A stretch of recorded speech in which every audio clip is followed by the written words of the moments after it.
داتا صاحب نے لکھا ہے کشف المعجوب میں کہ اللہ تعالیٰ کی بارگاہ میں حضرت موسیٰ علیہ السلام نے عرض کیا تھا، مالک تیرے بندے اگر تجھے ڈھونڈنا چاہیں تو کہاں ملے گا؟ تو اللہ کریم نے فرمایا، جن لوگوں کے دل لوگ توڑ نہیں دیتے میں ان ٹوٹے دلوں میں ملا کرتا ہوں۔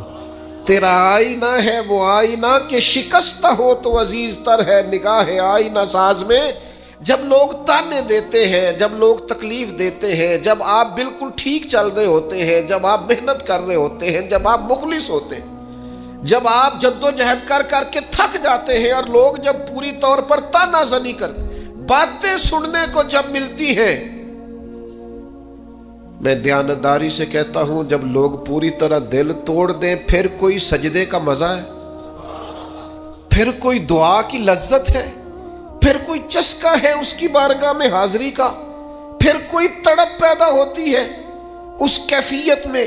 وہ جب لوگ آپ کو پوری طرح تکلیف دیں اور سارے اسباب ظاہری ختم ہو جائیں، وہ جو لذت ہے نا اللہ کی بارگاہ میں جڑنے کی، وہ تعریف والوں کو کئی دفعہ نصیب ٹوٹے دلوں میں تو رب ملتا ہے نا، بچا بچا کے تو رکھ اسے تیرا آئینہ ہے وہ، یہ شکستہ ہو تو عزیز تر ہے نگاہ آئینہ ساز میں۔ میرے عزیز طے کریں کہ اپنے ضمیر کے مطابق فیصلے ہوں گے، اللہ رسول کی رضا پانے کا کام ہوگا، اور اس تعریف سے نکل آئیں گے ہم کہ لوگ ہمارے بارے میں کیا کہتے ہیں۔ میں عرض کر چکا ہوں کہ داتا علی اجویری رحمۃ اللہ علیہ فرماتے ہیں کہ نبی پاک علیہ السلام کو صادق کہتے ہیں، امین کہتے ہیں، صلہ رحمی کرنے والا کہتے ہیں، اور جب کہا لا الہ الا اللہ پڑھو تو پھر جادوگر، پھر معاذ اللہ شاعر، پھر کچھ اچھا وہ یہ سارا کچھ کہتے رہے تو کیا حضور شام کو بیٹھ کے حضرت صدیق اکبر کے پاس یا گھر میں سیدہ خدیجہ کے پاس یہ تبصرے کرتے تھے معاذ اللہ کہ دیکھو جی لوگ بات ہی نہیں سنتے، دیکھو توجہ ہی نہیں کرتے، دیکھو مجھے جادو؟ حضور یہ تبصرے کرتے تھے؟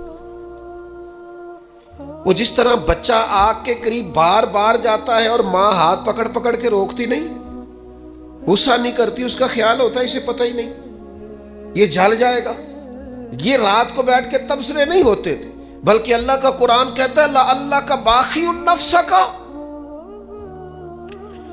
اے محبوب کیا آپ اپنی جان پر کھیل جائیں گے؟ اللہ یکون مؤمنین، اس بات پر کہ یہ ایمان کیوں نہیں لاتے؟ حضور آپ نے تو جان کی بازی لگا دی گویا، اتنی محنت کرتے ہیں، اتنی محنت کرتے ہیں، یہ اللہ کا قرآن ہے۔ وہ جادوگر کہتے جا رہے ہیں، ساحر کہتے جا رہے ہیں، اور حضور جان کی بازی لگا کر دین بتاتے جا رہے ہیں۔ یہ مزاج ہے کہ آپ ان لوگوں کے بیچ کھڑے ہو کر انہی کی خیر کی بات کریں، انہی کے حق میں بھلے کی بات کریں جو آپ پر تانا زنی کر رہے ہیں۔ آپ انہی لوگوں کے لیے دیکھیے حضرت موسیٰ علیہ السلام کتنی جد و جہد کی جناب کلیم نے، کبھی فرعونیوں سے مقابلہ ہے، کبھی دریاؤں کا سفر ہے، کبھی صحراؤں کا علاقہ ہے، کس طرح حضرت موسیٰ علیہ السلام نے جد و جہد کی اپنی قوم کو نکالنے کے لیے۔ آپ قرآن مجید کھولیں، جگہ جگہ حضرت کلیم علیہ السلام کا ذکر ملے گا، کبھی وہ پانی کا مطالبہ لے کے آ گئے، کبھی کچھ لے کے آ گئے، دن رات حضرت موسیٰ علیہ السلام انہیں فرعونیوں سے نجات دلانا چاہتے ہیں، لیکن وہ کتنی ذہنی اذیت دیتے ہیں۔ آپ تاریخ پڑھ کے دیکھیں، کبھی وہ ان سے کہا گائے ذبح کرو تو پوچھتے ہیں رنگ کیسا ہو، بچڑی ہو کہ جوان ہو۔ کبھی حضرت موسیٰ علیہ السلام کے بارے میں معاذ اللہ ثم معاذ اللہ، یہاں تک انہوں نے کہہ دیا کہ آپ نے تو اپنے بھائی حضرت ہارون کو قتل کر دیا، یہاں تک کہ ایک عورت کو کہا جا کے جناب حضرت موسیٰ پہ الزام لگا دو۔ کبھی وہ کہتے ہیں کہ معاذ اللہ آپ اتنا اپنے آپ کو پردوں میں چھپا کے رکھتے ہیں، چونکہ حضرت کلیم بڑے حیادار تھے، اللہ کے سارے نبی حیادار ہوتے، تو وہ کہتے تھے لگتا ہے جسم پہ معاذ اللہ ثم معاذ اللہ کوئی عیب ہے، کبھی کوئی بات، کبھی کوئی بات، کبھی کوئی بات۔ لیکن آپ حضرت کلیم کو دیکھیں، وہ جہاں بھی رب کی بارگاہ میں عرض کرتے ہیں اپنی امت کی خیر ہی مانگتے ہیں، وہ اپنی قوم کی خیر ہی مانگتے ہیں، وہ اللہ کی بارگاہ میں یہی عرض کرتے ہیں مالک ان کے لیے ہدایت کے راستے واضح فرما۔ یہاں تک ان کی قوم نے کہہ دیا معاذ اللہ، یہ اللہ کا قرآن فرماتا ہے، آپ سورہ آراف پڑھ کے دیکھیے، وہ کہنے لگے اے موسیٰ ہمیں تو آپ سے پہلے بھی آپ کی وجہ سے تکلیف پہنچی معاذ اللہ، آپ کے بعد بھی آپ کی وجہ سے تکلیف پہنچی، وہ آپ کی ولادت کی خبر معروف ہوئی تو فرعون نے ہمارے بچے قتل کرانے شروع کر دیے، تو آپ کے تو آنے سے پہلے ہمیں تکلیفیں پہنچ رہی۔ لیکن حضرت موسیٰ پھر بھی کہتے ہیں اور صبر کرو تمہارا دشمن ہلاک ہو جائے گا، اللہ تعالیٰ تمہیں کامیابی دے گا۔ اور پھر اللہ تعالیٰ نے اس کا اعلان بھی فرمایا، فرمایا یاد کرو نا بنی اسرائیل والو، وہ وقت یاد کرو نا، وَإِذْ نَجَّيْنَاكُمْ مِنْ آلِ فِرْعَوْنَ، پھر ہم نے تمہیں نجات دی فرعون والوں سے، پھر ہم نے تمہیں نجات دی ان لوگوں سے، فرعونیوں سے تمہیں بچا لیا۔ کس کی برکت سے؟ حضرت موسیٰ علیہ السلام کی برکت، اللہ نے ان کے ذریعے تبلیغ فرما کے بچا لیا۔ قومیں اس قدر تکلیف دیتی۔ حضرت سیدنا شعیب علیہ السلام کا ذکر ہمیں ملتا ہے سورہ ہود کے اندر۔ حضرت شعیب اپنی قوم کو منع کر رہے ہیں، کیا کہہ رہے ہیں؟ ناپ تول پورا کرو، نا انصافی نہ کرو، لوگوں کا حق نہ مارو، یہ خیر کی دعوت۔ قوم جواب میں کیا کہتی ہے؟ سورہ ہود پڑھیے، وہ کہتے ہیں ہمیں نہیں سمجھ میں آتی آپ کی باتیں، اگر ہمیں آپ کے قبیلے کا ڈر نہ ہوتا تو معاذ اللہ ہم تو آپ کو پتھر مار مار کے شہید کر دیتے۔ آپ انہیں تبلیغ دین کر رہے ہیں، آپ انہیں اخلاقیات سکھا رہے ہیں، آپ ان کے کردار و عمل میں خوبصورتی پیدا کرنا چاہ رہے ہیں۔ وہ کہتے ہیں اگر آپ کے قبیلے کا خوف نہ ہوتا تو ہم تو آپ کو شہید کر دیتے۔ تو جواب میں حضرت شعیب نے کیا کہا؟ جاؤ پھر موج کرو۔ انہوں نے کہا ایسی قوم کو تبلیغ کروں جو پتھر مارنے کی بات کرتی ہے؟ کیا میں اب ایسے لوگوں کو دعوت خیر دوں جو مجھے شہید کرنے کی بات؟ کیا خوبصورت جملہ ہے قرآن مجید نے بیان کیا۔ حضرت سیدنا شعیب فرمانے لگے وَيَا قَوْمِ اعْمَلُوا عَلَىٰ مَكَانَتِكُمْ إِنِّي عَامِلٌ، فرمانے لگے قوم والو تم اپنی جگہ کام کرتے رہو جو تم نے کرنا ہے، اور میں اپنی جگہ دین کی تبلیغ کرتا رہوں۔ کرو تم اپنا کام اور میں اپنا۔ شکوہ ظلمت شب سے تو کہیں بہتر تھا، ہم اپنے حصے کی کوئی شمع جلاتے جاتے۔ دوستو لوگ تو تانا زنی کریں گے۔ ایک خاص بات کرنی ہے آپ سے، ایک دانشور نے مجھے تو بڑا تڑپایا ہے، ہو سکتا ہے آپ بھی تڑپ جائیں۔ دیکھا ہے جو کچھ میں نے اوروں کو بھی دکھلا دے۔ ایک دانشور کی بات پڑھی میں تو ٹوٹ گیا۔ اس نے کہا مسئلہ پتہ کیا ہے، بدی پھیلانے والے تھوڑے ہیں اور نیکی پھیلانے والے زیادہ ہیں، لیکن پھر بھی زمانے میں بدی کیوں زیادہ پھیل رہی ہے، نیکی کم کیوں پھیلتی ہے؟ تعداد نیکی پھیلانے والوں کی زیادہ ہے، بدی پھیلانے والوں کی کم ہے، لیکن سوسائٹی میں چلن بدی کا کیوں عام ہے؟ تو کہنے لگا اس کی وجہ یہ ہے کہ جس اخلاص کے ساتھ بدی پھیلانے والی بدی پھیلاتے ہیں نا، اس اخلاص سے نیکی پھیلانے والے نیکی نہیں پھیلاتے۔ اور جتنی محنت شیطان کرتا ہے لوگوں کو گمراہ کرنے کے لیے، اتنی محنت دیندار کیوں نہیں کرتے بچانے کے لیے؟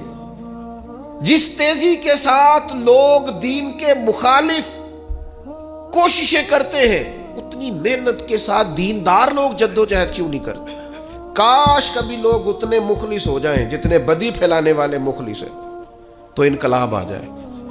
حضرت امام احمد بن حنبل رحمۃ اللہ علیہ ایک چور کے لیے اکثر دعا مانگا کرتے تھے، ابو الحیثم اس کا نام تھا۔ امام احمد بن حنبل کہتے یا اللہ اس پہ رحم فرما، یا اللہ اس چور پہ رحم فرما، دعا مانگتے۔ اور دعا کیا مانگتے؟ یا اللہ ابو الحسم اس پہ رحم فرما۔ ایک دن آپ کے بیٹے نے پوچھا کہ حضور لوگ بڑے پریشان ہیں کہ آپ چور کے لیے دعا مانگتے اور اس کے لیے اللہ کی رحمت طلب کرتے ہیں۔ تو امام احمد بن حنبل نے بڑی انوکھی بات کی، کہنے لگے اس چور نے مجھے حوصلہ بڑھا دیا۔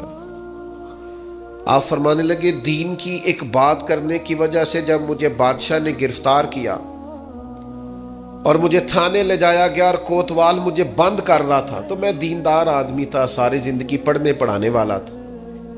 سارے مجرم نہیں جیلوں میں جاتے، جیلوں میں تو حضرت یوسف علیہ السلام جیسے لوگ بھی رہے ہیں۔ فرماتے ہیں مجھے لے جایا جا رہا تھا تو کچھ کیفیات تھی کہ لوگ کہیں گے جناب جیل میں۔ ارشاد فرماتے ہیں کہ میں ابھی کوتوال مجھے تھانے لے کے گیا کہ وہ چور آیا اور آ کے کہنے لگا امام صاحب زمانہ جو مرضی کہے، میں جانتا ہوں آپ کی غلطی کوئی نہیں، آپ نے حق بیان کیا۔ کہنے لگا حضور میں چور ہوں، میرے وجود پر اب 1 انچ جگہ نہیں جہاں کوڑا نہ پڑا ہو، سارا وجود کوڑے کھا کھا کے زخمی ہے۔ ہر شہر کے ہر کوتوال کے پاس